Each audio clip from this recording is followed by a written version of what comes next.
It's been a tough start to 2025, and it's easy to become overwhelmed with how much is happening, how much is changing, and the fear that is associated with it all. And I'm not just talking politics.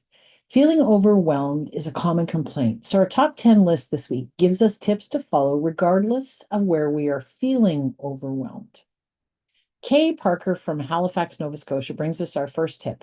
And while it seems much too easy to make much of an impact, it does. Kay says, paste a smile on your face.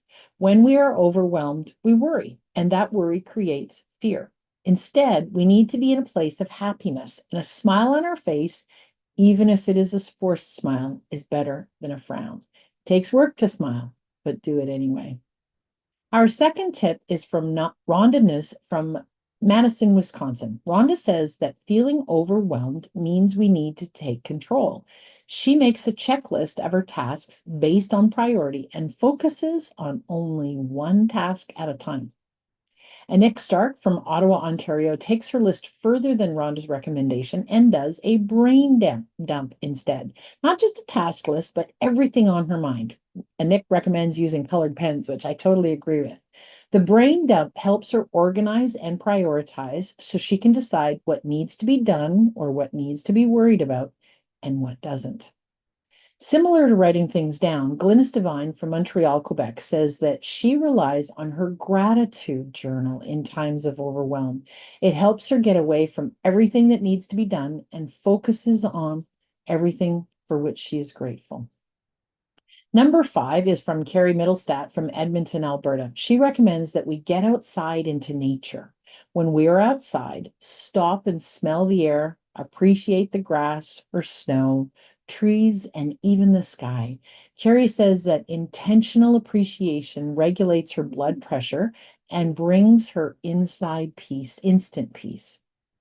Deborah Bullis from Ottawa, Ontario says that she needs to move, burning off the negative adrenaline in the form of a Peloton class, a walk, or a swim, whatever, to burn off all that negative energy so that she can feel more in control.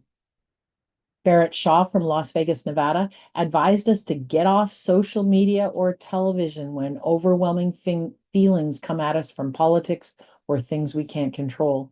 A tech break is a good idea for us all, and even refusing to watch the news or jump on social media after 8 p.m. might be a great place to start. Marie Herman from Chicago, Illinois brings us to number 9. And Marie says that there's very little that we can control outside of our own lives, so we need to practice breathing exercises.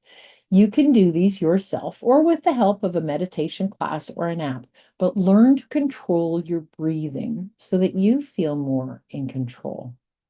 Number 9 is from Kalinda Dubois from Ottawa, Ontario. Kalinda has a great practice that we can all follow.